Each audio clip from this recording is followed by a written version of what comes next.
My name is Charlotte Thomson Iserbyt, and I served as Senior Policy Advisor in the United States Department of Education under the Reagan administration, during which I had access to all of the most important documents for the restructuring of not only American education but global education.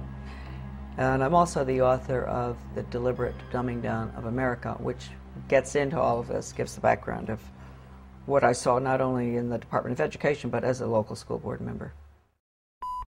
I was trained to identify the resistors to the sex ed, drug ed, alcohol ed, suicide ed, death ed, those good, smart Americans who realize that anything that has education hanging off the end of it is probably not what they're looking for. I was trained to identify those good people and to go up against them, and actually to go and try to get them to join us through the group process system, make them feel important, get them on a committee. And when that just blew my mind. I have to say, people often ask me, what is it that got you involved in education? Well, finding out what I saw at the local level certainly upset me. When I went and I saw that Americans were being trained to identify resistors, you know, then I got pretty upset. And luckily, there was a big book that came with the in-service training called Innovations in Education, A Change Agent's Guide. And I was able to take that back home with me. Unbelievable examples of how to con the Christians and different people who are upset with what you're trying to do, how to bring them over to your side, case studies, true case studies of educators who had put programs in that normally, you know, in a normal American town, nobody would want them. How did they manage to get them in? How did they con the people? And the other thing was, not only was I trained to identify the resistors, I was trained to go to the important people, high profile, highly thought of people in the community, with the Rotary and Chamber of Commerce, Garden Club, you name it, the different groups in our towns. Go to them and convince them of the importance of these new programs like sex ed, drug ed, I just mentioned all of them, and to get them on your side, because when you can get the leadership in a community to go along with it, then the newspaper comes in and says, you know, a committee's been set up with the head of the Rotary and this and that, and they're all getting behind this task force to discuss whether we're going to have a new sex education program. And then when Mary Jones, you know, who ordinarily would think, why would we want to have a sex education program when we don't have any problems with kids having sex or anything, so she might be you know, concerned. She might be one of the resistors. She reads that her best friend, who's the head of the Garden Club, is on this committee, and she thinks, oh, well, hey, Mary Appleton is on that committee. She's heading it up. It must be okay. So I was taught really how to con the community. They always call everybody by the first name. You have to get very, you know, affectionate with people, and you say, William, you know, I'm so glad you've come to this meeting, and I understand your concerns about this program, because you know, I've had other people, usually it's the really bright people in the community who have these concerns, and would you like to join our group?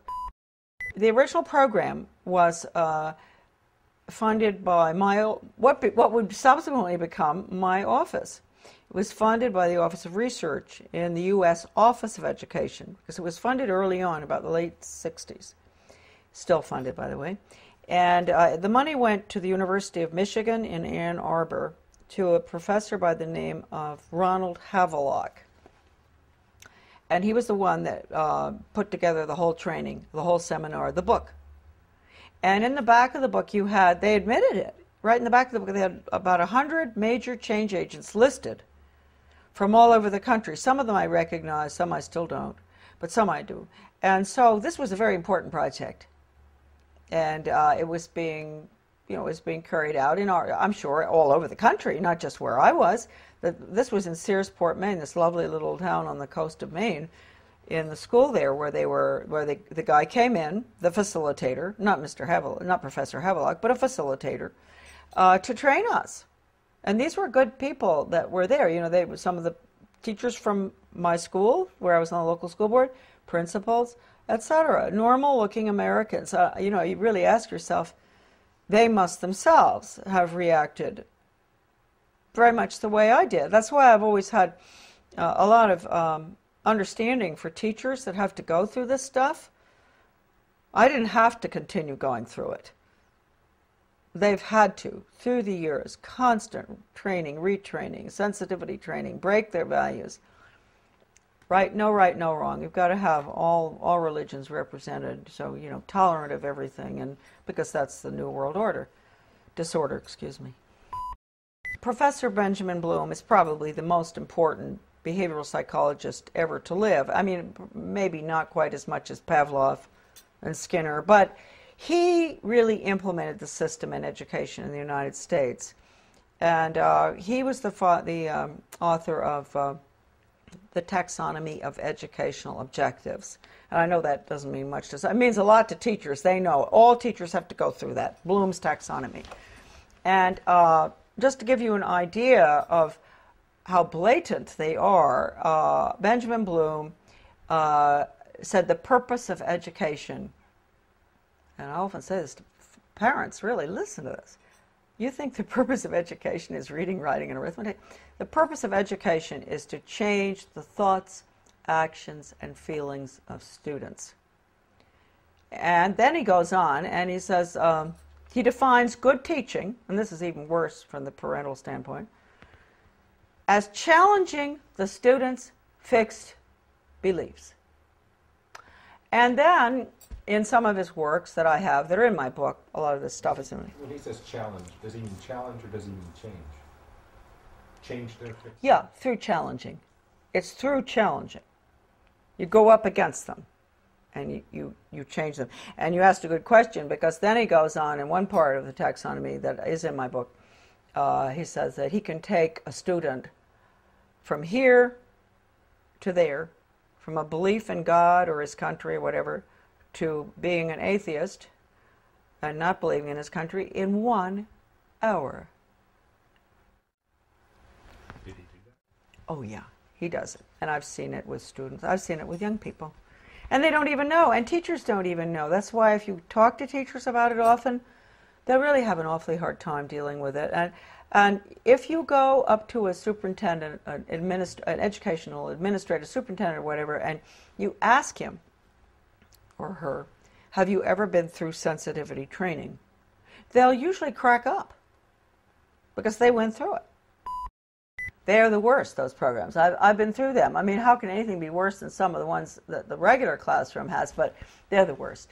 What do they teach the children? To bring about change. They put them through role-playing, psychodrama, all these psychological techniques where they play the part of starving children, and the other one plays the part of a very wealthy industrialist child. And, you know, they bring about the attitude and value change through the emotions.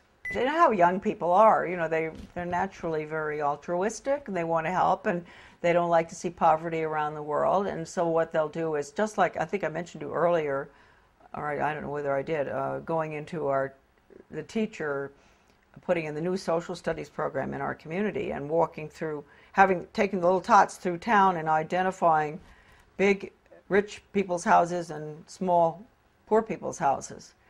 That's a perfect example of what I'm talking about. Getting them young and making them feel sorry for the people who live in the trailer across from the captain's house, because they only eat hot dogs, not steak. And then they'll do the same thing with Ethiopia or wherever, some third world country, showing them the children dying, and then they'll show pictures of our affluence. And what do you eat for breakfast? Oh, you have eggs and bacon and cereal and orange juice and grapefruit and everything. Yum, yum, yum. Do you really think it's fair? Common unity. That's what we call it, common unity. It is no role for the individual in the community, and for everything that goes on in the Soviet Union or communism is based on the community, the commune.